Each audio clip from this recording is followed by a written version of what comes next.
Bapak Ibu yang kekasih dalam Tuhan yang ada saat ini bersama saya, sedikit kami akan melihat kebenaran firman Tuhan, di mana Tuhan menginginkan supaya kami terus mencari Tuhan dengan sungguh-sungguh. Karena firman Tuhan berkata di dalam 2 Tawari 16. Anda perhatikan di sini 2 Tawari 16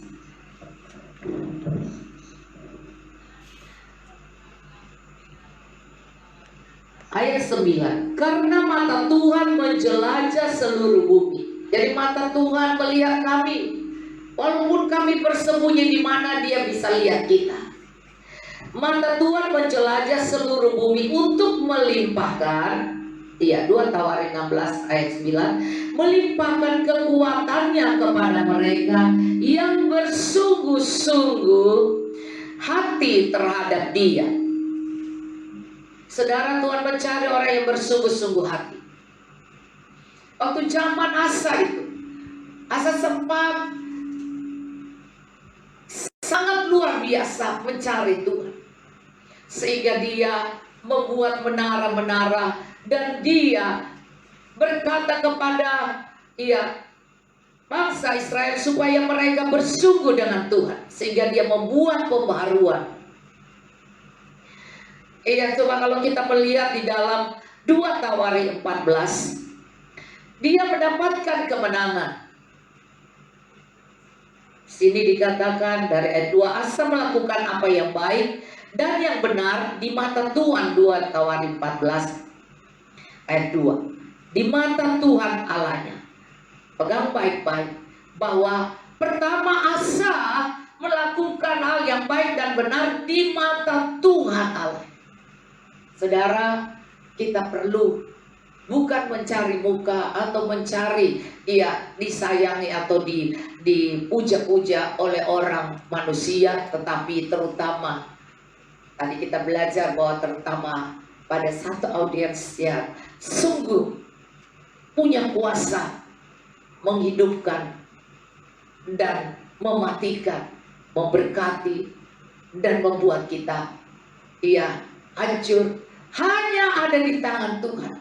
Nah, di mata Tuhan inilah yang kita harus berhati-hati. Kita harus jaga sikap hati kita, pikiran kita. Kita tidak bisa munafik. Kita bilang, oh sorry, gak bisa gini. Padahal sebenarnya hati kita gak mau. Hati kita sombong. Sebenarnya kita tidak rendah hati, tapi banyak sekali kita punya alibi untuk kita tidak mau mencari Tuhan dengan baik. Begitu banyak. Tetapi nanti kalau kita sudah parah, di ICU pun mau dikeluarin untuk ikut KKR. Kalau sudah begitu baru saudara. Tapi selama masih nyaman, ini masih di rumah aja masih nyaman saudara. Orang masih menikmati, karena belum 1 tahun dikurung di rumah. Tapi saudara, orang masih belum mengerti bahwa Tuhan melihat orang bukan hanya di luar bungkusannya, tapi di dalam. Bicara yang paling Tuhan perhatikan adalah di pikiranmu dan hati. Pikiranmu suka menimbang hal-hal yang kau suka saja, yang kau mau. Kalau Tuhan bilang yang begini atau diajak yang begini ibadah, kau bilang nggak mau. Di situ kurang asik, di situ nggak mewah, di situ AC-nya kurang. Saudara, banyak orang mau di tempat yang sangat bisa nyaman ibadah, sehingga mereka sekarang bisa pilih mau di mana, mau di mall atau di tempat mewah, dan di situ pasti banyak sekali orang. Saudara, sekarang diajar untuk tempat panas, kalau boleh kata matiin AC. Nah, coba kalau bikin sampai sudah selesai corona, gereja bisa berkumpul tapi AC nggak ada. AC tidak usah pasang, dan kita lihat gereja itu banyak orang lagi apa tidak. Kalau musik dan semuanya sudah tidak bagus lagi, kita lihat bisa banyak nggak orang datang ke situ. Tetapi di China terjadi, orang yang tanpa musik hebat pun mereka menyanyi dengan semangat, mereka menangis, mereka mencari Tuhan sungguh-sungguh. Karena ada perbedaan. Ingat, Tuhan melihat bukan hanya luar, cara berdandan, cara berpakaian, fasilitas semuanya, tidak. Tuhan lihat hati. Maka sebab itu kita tidak bisa berbohong, menipu. Kita bilang, oh enggak, soalnya saya gini, saya gitu, enggak. Soalnya sebenarnya memang enggak sungguh-sungguh hatinya dengan Tuhan. Satu waktu dikatakan kau tidak bisa mendapatkan mendengar firman Tuhan lagi. Sekarang kita bisa mendengar dengan baik. Iya, online di mana-mana. Kita lihat, oh hari ini saya mau masuk gereja apa, tanpa keluar bensin, tanpa keluar ongkos jalan. Karena saya tinggal buka saja. Oh, di sini ada online di Facebook ini, live streaming di sini, ya di Zoom di sini. Kita semua gereja, semua pendeta yang terkenal pun kita bisa lihat. Dan kita bisa menikmati. Satu waktu dikatakan bahwa firman yang kau cari begitu sukar tidak bisa. Hari ini saya ingin berkata kepada teman-teman, sahabat doa, dan juga yang ikut serta jemaat, ingat Tuhan, mata Tuhan melihat hati kita. Kita cari Tuhan untuk tujuan uang, kesenangan, kenyamanan, atau tempat mewah, atau gereja mewah. Dan kita lihat, oh itu yang khotbahnya semangat, pintar. Ahli Taurat juga pintar, tapi ahli Taurat, dia yang hafal semuanya, dia pun yang menangkap Yesus dan menyalibkan Yesus. Jadi yang sebenarnya yang kita harus jaga adalah hati kita. Hati kita, pikiran kita. Anda bisa dandan dengan indah, boleh. Anda mau pergi ke gereja mewah, boleh. Anda mau ikut dengan seluruh dari atas sampai ke bawah semua bermerek, tidak masalah. Masalahnya adalah cara pikir kita dan hati kita. Ucapan kita harus benar. Karena kalau kita berbicara sebenarnya hati kita bohong, menipu, kita sebenarnya cuma beralasan. Banyak orang beralasan, oh saya nggak bisa karena begini. Padahal sebenarnya dia karena nggak suka juga. Nah, Tuhan melihat, kata Tuhan, Ayub inilah yang berbicara benar. Padahal Ayub tuh sempat bilang, lebih baik aku mati di kandungan saja daripada aku sudah hidup dan menikmati. Dan aku mengalami, Ayub berbicara sepertinya gak enak. Kok sama Tuhan bicara seperti itu? Tuh Tuhan perlihatkan ini. Dan saudara, Tuhan bilang Ayub bicara yang benar. Karena kejujuran itu adalah hal kebenaran. Kalau kita jujur, kita gak senang, kita bilang. Tapi kita jangan marah, karena kita harus tahu etika, kita harus tahu cara bicara, kita harus tahu etika untuk supaya kita tidak berbohong, tapi kita juga tidak menyakiti, tapi kita juga berkata dengan baik. Nah saudara, inilah yang saya ingin perlihatkan pada Anda bahwa mata Tuhan sebenarnya melihat. Jadi tidak ada yang orang bisa bohong. Saya kalau berbohong, saya nggak bisa tahan, saudara. Saya pasti akan ngomong. Sehingga orang-orang yang suka umpamanya, jangan bilang ya, saya beli begini. Jangan bilang ya, saya beli dengan harga ini. Jangan bilang ya, saya beli KW. Saudara, sepertinya takut karena saya pasti, kalau orang nanya, nanti saya bisa ngomong. Saudara, tapi saya nggak malu karena nggak apa-apa. Kalau memang kita cuma bisa beli yang murah, ya no problema. Nah saudara, ada banyak orang dengan kesombongan. Dan dengan gaya tipu daya, mereka di luar bisa bicara manis, tapi di dalam hati mereka penuh kemarahan dan penuh dengan kesombongan. Membedakan, oh yang ini hebat, kalau yang ini enggak. Oh pendeta yang ini hebat. Tapi padahal mereka tidak lihat bahwa kepintaran belum tentu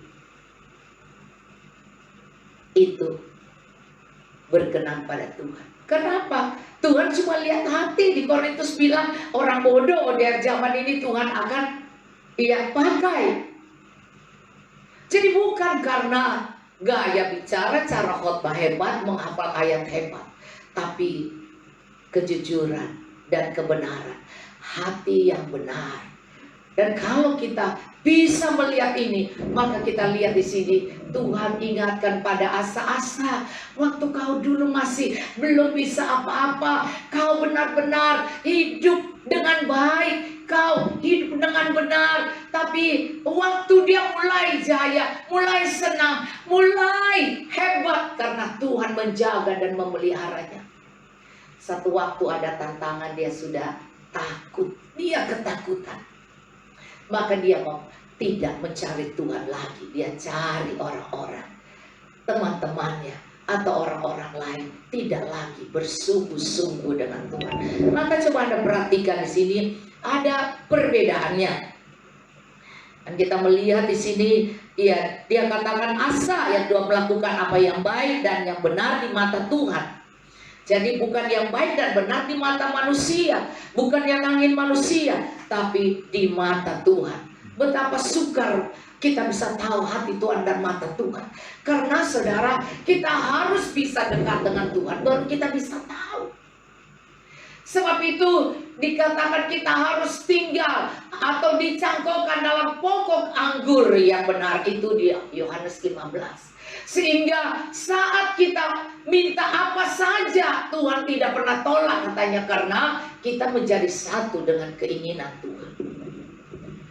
Terus masa manusia bisa kalau kau hidup benar dan kau takut Tuhan dan kau menempel dengan Tuhan, intim dengan Tuhan, maka Tuhan di dalammu dan kau di dalam Tuhan menjadi satu. Sehingga keinginan dan pikiran Tuhan pun ditaruh pada pikiran kita. Sikap dan gaya kita akan menjadi sikap di mana kita dikatakan Tuhan ada beserta kita. Kita lihat Paulus bilang, teladani aku sebab aku meneladani Kristus. Dia berani bilang bahwa teman-temannya, namamu tertulis di kitab kehidupan. Wow, luar biasa. Nah saudara, saya sedikit lagi.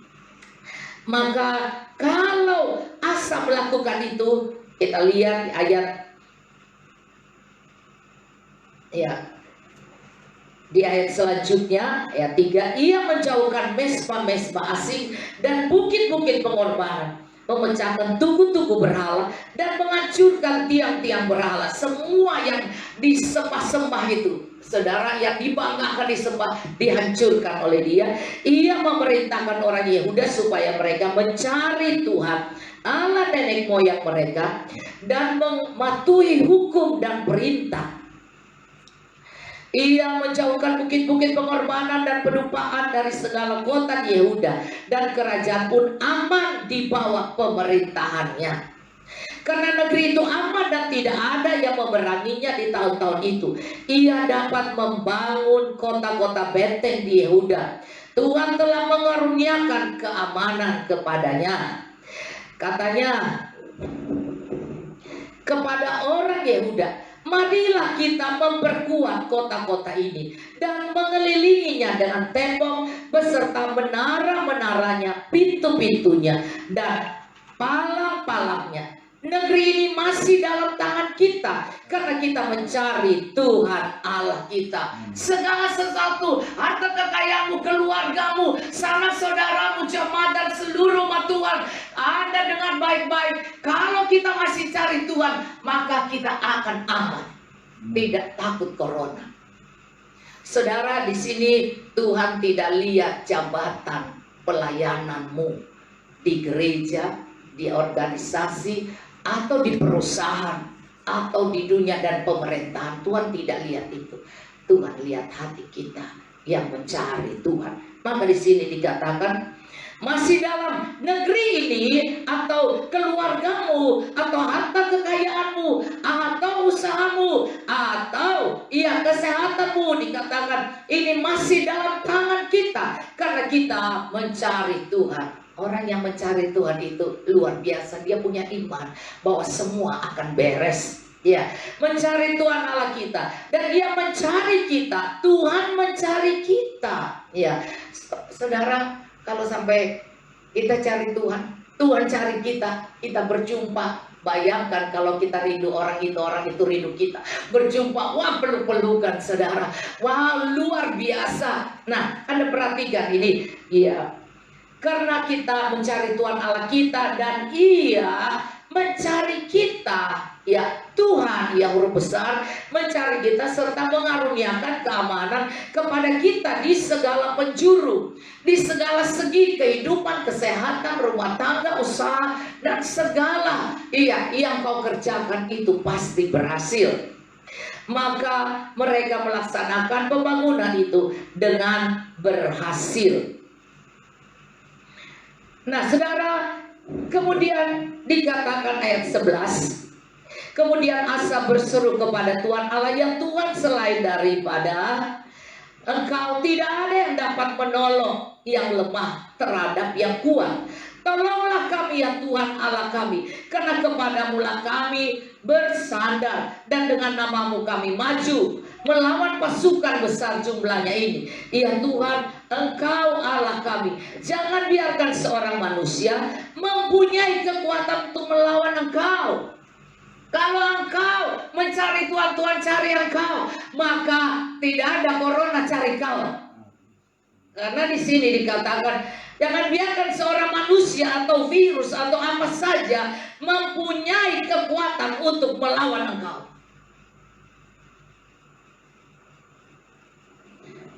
Dan Tuhan memukul kalah orang-orang Ethiopia itu di hadapan Asa dan Yehuda. Orang-orang Ethiopia itu pun lari, lalu dikejar oleh Asa dan laskarnya sampai ke Gerar. Dari orang Ethiopia itu amat banyak yang tewas, sehingga tidak ada yang tinggal hidup karena mereka hancur di hadapan Tuhan dan tentaranya, orang-orang Yehuda.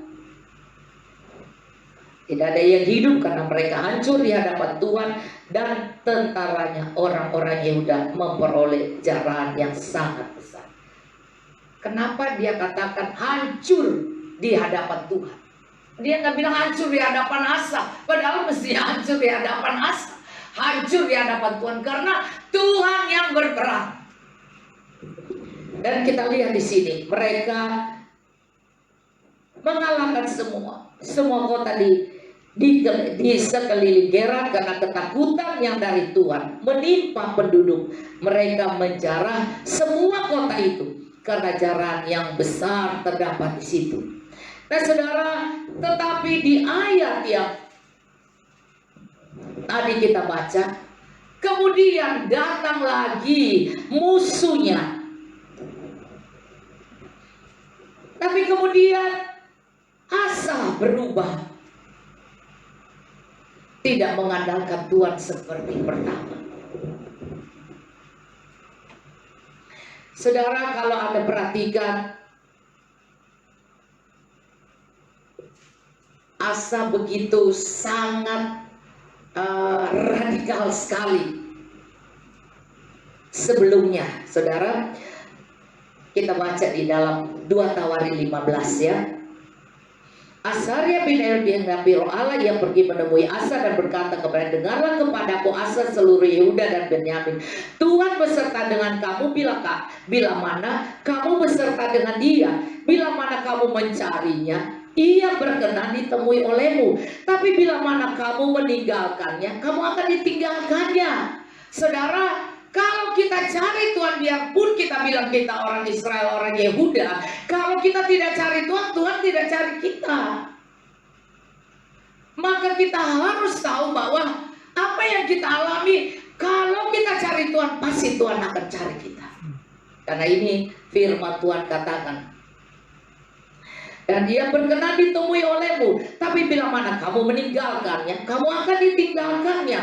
Lama sekali Israel tanpa Allah yang benar, tanpa ajaran daripada imam dan tanpa hukum. Tapi dalam kesesakan, jadi Tuhan kadang-kadang izinkan kesesakan, masalah terjadi supaya kita kembali kepada Tuhan, kembali bahwa kekuatan kita tidak mampu. Maka di sini dikatakan, tetapi dalam kesesakan mereka berbalik kepada Tuhan.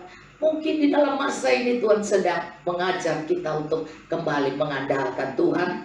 Allah orang Israel, mereka mencarinya dan ia berkenan ditemui oleh mereka. Pada zaman itu tidak dapat orang pergi dan pulang dengan selamat. Jadi seperti ini tidak bisa pulang ke kampung, tidak bisa di lockdown atau apalah, ya kan, tidak bisa pulang pergi dengan selamat karena terdapat kekacauan yang besar di antara segenap penduduk daerah-daerah. Bangsa menghancurkan bangsa, kota menghancurkan kota, karena Allah mengacaukan mereka dengan berbagai-bagai kesesakan. Allah mengacaukan dengan berbagai kesesakan. Tuhan izinkan. Kalau sampai Tuhan lihat bahwa semua cuman apatis, cuman formalitas, cuman ibadah, iya formalitas, dan semua cuman mencari kenyamanan, maka Tuhan akan izinkan hal-hal kesesakan dengan tujuan supaya kita berbalik dan bersungguh-sungguh kepada Tuhan. Maka di sini kita melihat, tetapi kamu ini kuatkan hatimu, jangan lemah semangatmu, karena ada upah bagi usahamu. Saudara, Tuhan sedang berbicara kepada kita yang hari ini bersungguh-sungguh dengan Tuhan. Dia katakan ada upah dari jerih lelahmu mencari Tuhan. Setiap malam kami cari Tuhan. Ya, tiap hari, bukan tiap hari, cuma malam kami menyanyi untuk menjadi berkat bersama-sama dengan Anda. Nah, tapi yang dikatakan ini, bahwa ada upah dari jerih lelah, itu orang cari Tuhan. Padahal orang bilang, ngapain lu cuma duduk-duduk kayak gitu, mendingan kerja dapat. Tapi waktu kita cari Tuhan sungguh-sungguh, bukan berarti tidak bisa kerja, bisa. Anda bisa kerja sambil Anda memuji Tuhan, Anda bisa kerja sambil berdoa. Tapi kalau Anda punya waktu tertentu intim dengan Tuhan, tentu Anda tidak mengerjakan kata di Yesaya 58 tanpa memutak-mutik dan menyuruh-nyuruh pegawai. Nah, saudara, Anda lakukan, Anda cari Tuhan dengan sungguh, Tuhan bilang ada upah. Anda perlu kesehatan, Tuhan kasih kesehatan. Anda perlu pekerjaan, Tuhan pasti kasih pekerjaan yang baik. Anda perlu uang untuk kebutuhan hidup Anda, Tuhan pasti dengan cara Tuhan. Tentu bukan berarti kalau gitu nggak usah kerja aja, enggak, kerja saudara. Tapi ingat, orang cari Tuhan juga itu adalah satu kerja. Banyak orang bisa kerja kemana-mana, tapi untuk duduk berdoa seperti ini bagi mereka tidak bisa. Karena ini pun membutuhkan kesabaran dan ketabahan. Nah, saudara, coba Anda perhatikan di sini. Iya. Tetapi kamu ini, ayat 7 atau 15. Kamu ini kuatkanlah hatimu, jangan lemah semangatmu, karena ada upah bagi usaha. Mungkin usaha ini adalah orang mencari Tuhan. Mungkin usaha ini juga adalah pekerjaanmu. Mungkin usaha ini adalah apa yang kau inginkan, yang kau sedang kelola. Tapi ingat, saat hatimu benar, pikiranmu benar, dan kau bersungguh-sungguh mempercayai, berharap kepada Tuhan, dan mengandalkan Tuhan, maka itu pun dikatakan usaha dan ada upah dari setiap apa yang kau kehendaki. Karena dikatakan Yohanes 15, minta apa saja Tuhan berikan kalau orang itu melekat dengan Tuhan. Dia percaya banget Tuhan pasti memelihara dan menjaga. Dia kerjakan untuk pemeliharaan Tuhan pada keluarganya. Nah, saudara, apa saja Tuhan bisa pakai kita untuk kita bisa mengandalkan Tuhan dalam segala segi hidup kita. Terutama kita harus cari Tuhan sungguh-sungguh. Maka di sini dikatakan, iya, Ketika Asa mendengar perkataan nubuat yang diucapkan oleh Nabi Asaria bin Oded itu, ia menguatkan hatinya. Langsung dia rendah hati. Raja itu saat itu rendah hati, dia langsung menguatkan hatinya dan menyingkirkan dewa-dewa kejijikan dari seluruh tanah Yehuda dan Benyamin, dan dari kota yang direbutnya di pegunungan Efraim. Ia membaharui mesbah Tuhan yang ada di depan balai suci Tuhan. Dia mulai buat kembali mesbah yang sudah lama, tidak ada apinya lagi, tidak ada korban lagi situ, tidak diperdulikan. Juga kadang-kadang manusia atau kita semua terlalu sibuk dengan pelayanan, terlalu sibuk sehingga hati kita, hidup kita tidak punya doa yang benar-benar. Malam tidur, Tuhan aku mau tidur, ngantuk tidur. Tidak ada doa yang sungguh-sungguh lagi. Pagi tidak ada doa sungguh-sungguh, cuman doa agamawi. Ya kalau kadang pagi ya doa tradisi, harus bangun dan doa, tapi tidak kembali lagi dengan kesungguhan dan benar-benar menyerah dan berharap pada Tuhan. Maka di sini kita melihat di sini dia kembali membangun mesbah Tuhan, tapi kemudian apa yang dikatakan yang sangat luar biasa. Katakan di sini, ia mengumpulkan seluruh Yehuda dan Benyamin dan orang Efraim, Manasye, dan tinggal di antara mereka sebagai orang asing, sebab dari Israel banyak yang menyeberang memihak kepadanya ketika mereka melihat bahwa Tuhan Allahnya beserta dengan dia. Kalau Tuhan Allah beserta kita, banyak orang akan datang untuk bersahabat. Mereka berkumpul di Yerusalem pada bulan ketiga tahun kelima, pada bulan ketiga tahun ke-15 dari pemerintahan Asa. Pada hari itu mereka mempersembahkan kepada Tuhan 700 rebus sapi, 7.000 kambing domba, dan caranya mereka bawa pulang. Mereka mengadakan perjanjian untuk mencari Tuhan Allah nenek moyang mereka dengan segenap hati dan jiwa. Perhatikan, segenap hati dan jiwa. Ini penting sekali. Jadi sadar waktu kita, benar-benar kita sadar kita membutuhkan Tuhan. Sehingga kadang-kadang Tuhan izinkan kesesakan terjadi supaya kita mencari Tuhan kembali. Maka di sini dengan segenap hati dan jiwa, ayat ke-13. Setiap orang, baik anak-anak atau orang dewasa, baik laki-laki atau perempuan yang tidak mencari Tuhan, bayangkan dia radikal banget ya, yang tidak mencari Tuhan Allah Israel harus dihukum mati. Coba kalau kita dengar begitu rasanya, wah ini zaman Taurat, bukan zaman Tuhan Yesus. Iya, kita juga tahu bahwa itu zaman Taurat. Zaman Tuhan Yesus, zaman kasih karunia. Sebenarnya lebih indah lagi mencari Tuhan di zaman sekarang. Maka kita lihat di sini, harus dihukum mati. Sedangkan di zaman sekarang kita tidak dihukum mati, tapi mata Tuhan pun menjelajah kita, melihat kita. Maka kadang-kadang kita mengalami kesesakan kalau hati kita tidak lagi menempel dengan Tuhan, tidak lagi mengandalkan Tuhan. Kita kemudian mengalami kekurangan, mengalami masalah keuangan, ada banyak karena kita sudah mulai merasa bahwa kita hebat, kita kuat, kita pintar, kita cerdas, kita orang yang disegani, dan mulai ada kesombongan di dalam kita, sehingga kadang-kadang kita meremehkan mesbah doa kehidupan di dalam kita.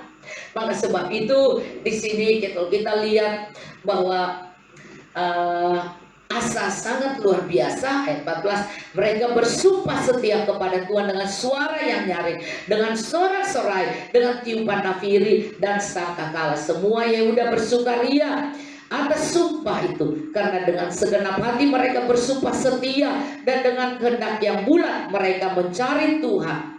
Tuhan berkenan ditemui oleh mereka dan mengaruniakan keamanan pada mereka di segala penjuru. Tapi kemudian kita lihat bahwa di sini dikatakan bahwa Raja Asa benar-benar melakukan sesuatu dengan tulus. Ayat 17, mungkin pengorbanan tidak dijauhkan dari, namun hati Asa tulus ikhlas sepanjang umurnya. Dia membawa persembahan-persembahan kudus ayahnya dan persembahan-persembahan kudusnya sendiri ke rumah Allah, yakni emas dan perak dan semuanya. Tetapi di dalam 2 Tawarin 16, di waktu berjalannya pemerintahan yang sudah nyaman itu, orang bisa lupa pada pertolongan Tuhan di masa dulu susah. Maka saudara, disinilah Tuhan menegur Asa. Dikatakan ayat 8, bukankah tentara orang Ethiopia, Libya yang waktu di pasal 15 dan di pasal 14 dan 15, bukankah ia besar jumlahnya, karena kereta dan orang berkudanya sangat banyak, namun Tuhan telah menyerahkan mereka ke dalam tanganmu karena engkau bersandar kepada Tuhan. Ayat 9, karena mata Tuhan menjelajah seluruh bumi untuk melimpahkan kekuatan kepada mereka yang bersungguh-sungguh hati terhadap Dia. Dalam hal ini engkau telah berlaku bodoh. Saya mendapatkan ayat berlaku bodoh ini di dalam masa Daud pun. Daud sempat berlaku bodoh sehingga hatinya berdebar-debar. Daud sempat berlaku bodoh karena dia menghitung bangsa Israel. Dan kemudian disitulah dikatakan, kau berlaku bodoh, hatinya berdebar, terjadi balas sampah. Tetapi disitulah dia datang dan membangun Mesbah di aroma orang Yebus itu, yang sekarang tempat ibadah di Yerusalem, Bait Allah. Nah, disitulah dia datang dan meminta ampun. Dan Tuhan berkata pada malaikat maut yang sedang memegang pedang, stop malaikat, sarungkan pedang. Waktu balas sampar mau masuk Yerusalem karena sudah membunuh banyak orang di sekeliling. Waktu mau masuk Israel, disitulah Daud minta ampun dan stop balas sampar itu. Saudara, sering kalau kita melakukan hal yang bodoh, kita mengalami dana akan menimpa keluarga atau orang-orang sekeliling, atau kalau dia pemimpin bahkan di bawahannya. Sebab itu kita berhati-hati untuk keputusan kita. Di sini dikatakan, iya, engkau telah berlaku bodoh, oleh sebab itu mulai sekarang ini engkau akan mengalami peperangan. Keputusan-keputusan yang bodoh, yang tidak bertanya Tuhan, yang tidak mencari Tuhan sungguh-sungguh, akan mengambil keputusan yang bodoh. Maka mulai terjadi tantangan dalam hidup. Maka sebab itu saudara, Asa, kalau Anda perhatikan di sini ayat 10, dia tidak bisa lagi dinasehati karena dia sudah kaya, sudah hebat, sudah rasanya ditolong Tuhan. Maka Tuhan menegur dia, kok dulu lu begitu baik, rajin cari Tuhan dan mengandalkan Tuhan, sekarang kok kamu andalkan orang lain. Maka waktu dinasehati ini, sakit hati Asa dan kena penyakit. Maka Anda pernah lihat, maka sakit hatilah Asa karena perkataan pelihat itu, sehingga ia memasukkannya ke dalam penjara, sebab memang ia sangat marah terhadap dia, seorang nabi yang menyampaikan suara Tuhan, karena perkataan itu. Pada waktu itu Asa menganiaya juga beberapa orang dari rakyat karena dia sudah jadi sombong. Jadi cara memandangnya jadi beda, dan kemudian keputusannya selalu tidak mau tunduk pada suara Tuhan lagi karena tidak rendah hati. Karena saat itu dia sudah keluar dari masa kesesakan, dia sudah dipuji-puji, sudah dihebatin, dan sudah kaya raya. Maka kita lihat di sini, sesungguhnya riwayat Asa dari awal sampai akhir tertulis dalam kitab Raja-Raja Yehuda dan Israel. Pada tahun ke-39 pemerintahannya, Asa menderita sakit pada kakinya yang kemudian menjadi semakin parah. Namun dalam kesakitannya itu ia tidak mencari pertolongan Tuhan, tapi pertolongan tabib-tabib. Dia sudah keluar dari kasih mula-mula. Tuhan cuma ingatkan saya untuk kembalikan kasih mula-mula. Jangan sampai sudah sakit baru sadar. Mari kita berusaha untuk menjaga hati kita, menguasai diri kita, perkataan kita, sikap kita, semua biarlah kita minta Tuhan. Lebih baik kita diam daripada kita berbantah. Lebih baik kita diam dan kita bertanya pada Tuhan, benarkah ini Tuhan? Nah, kita akan mendapatkan jawaban dari Tuhan daripada kita langsung marah, kita langsung melakukan sikap dan berbantah, dan kemudian kita sudah menyakiti orang lain hanya karena kita sudah sombong. Berhati-hati, sehingga ada banyak, seringkali kita dengar nasihat dari orang yang lebih tua, dari orang tua atau orang yang lebih dewasa rohani, tapi kemudian orang-orang yang sudah mulai itu begitu sukar untuk mendengar nasihat, dan kemudian mereka yang sudah nyaman akan seringkali membuat porak-poranda pelayanan, bahkan perpecahan. Nah, sebab itu Anda lihat di sini, tetapi dia tidak mencari Tuhan, tapi mencari pertolongan dokter tabib. Kemudian Asa mendapat perhentian bersama-sama nenek moyangnya. Ia mati pada tahun 41 pemerintahan dan dikuburkan di kuburnya yang telah digali bagi dia di kota Daud. Mereka membaringkannya di atas dan penuh dengan rempah-rempah. Nah, saudara, sekali lagi, jadi Asa pun meninggal karena sakit. Di saat banyak kita menyimpan kepahitan di hati kita, karena kita mendengar firman yang keras, kita mendengar nasihat, kita mendengar teguran untuk kembali pada kasih mula-mula, atau kembali kepada kebenaran, dan kembali untuk mengandalkan Tuhan, maka tidak banyak orang senang mendengarnya. Sekali lagi saudara, maafkan saya, karena saya percaya saya mau membawa Anda Mazmur 33, tapi Tuhan membuka saya ayat ini. Maka saya mengakhiri Anda dengan Mazmur 33 ini, bahwa Tuhan melindungi orang-orang. Ya, Mazmur 3. Iya, Mazmur 34. Mazmur 34.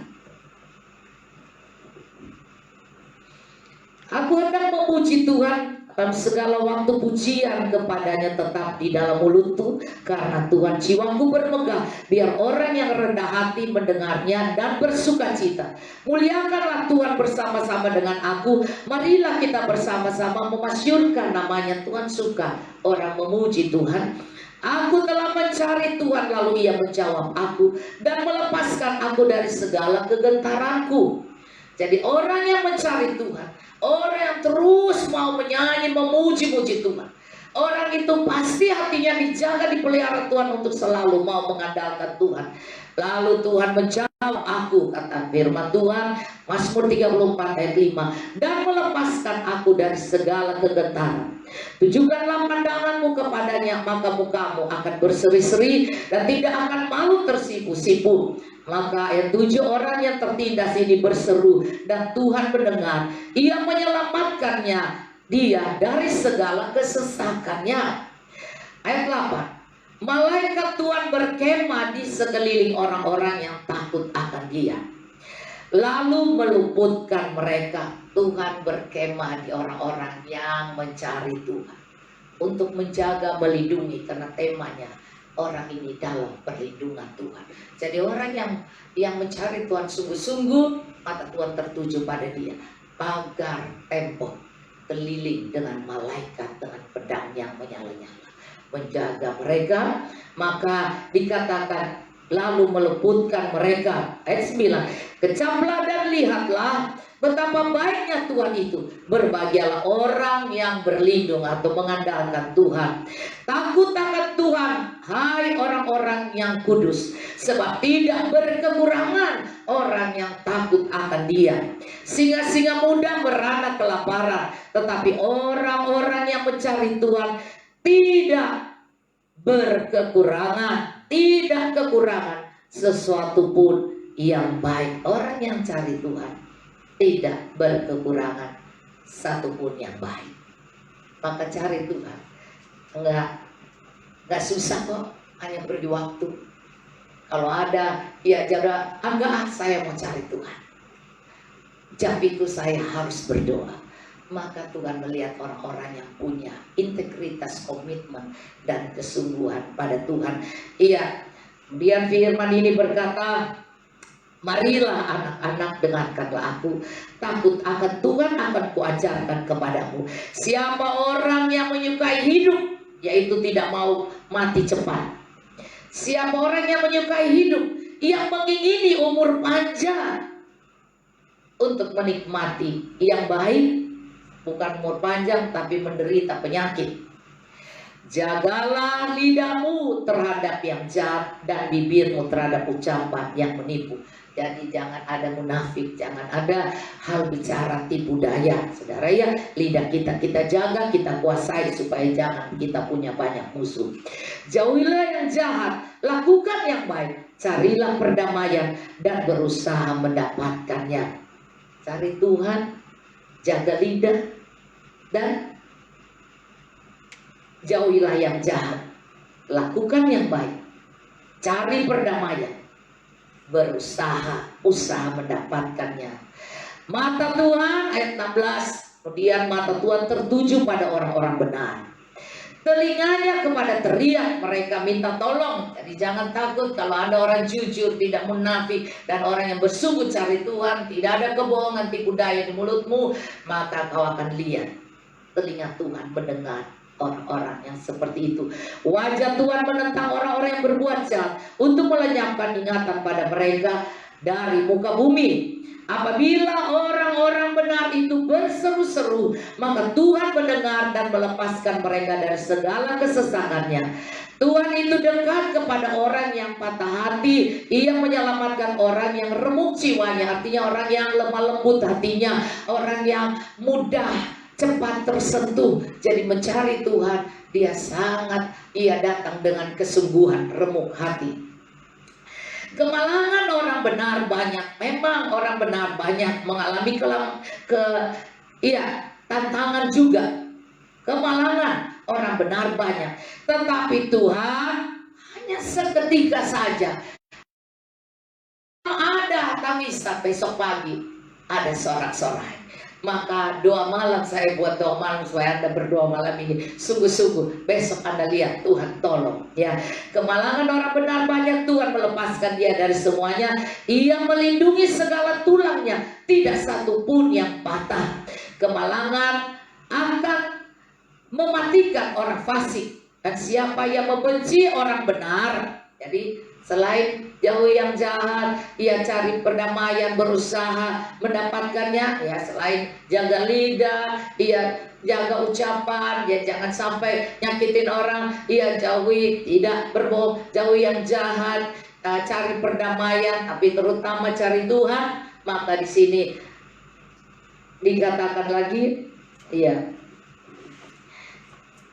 siapa yang membenci orang benar akan menanggung hukuman. Jangan suka membenci orang, jangan ada kepahitan, apalagi membenci pada orang benar yang memberi nasihat. Terus kita sebel, ya kita bilang, gua nggak suka dia khotbah nyinggung gua, ya berarti lu ada dosa di situ dong. Ya kalau kita nggak ada salah di situ, kita merasa bahwa kita sedang disinggung, karena kita hanya bilang Tuhan ampuni, seperti asap mendapatkan suara Tuhan dan dia bertobat.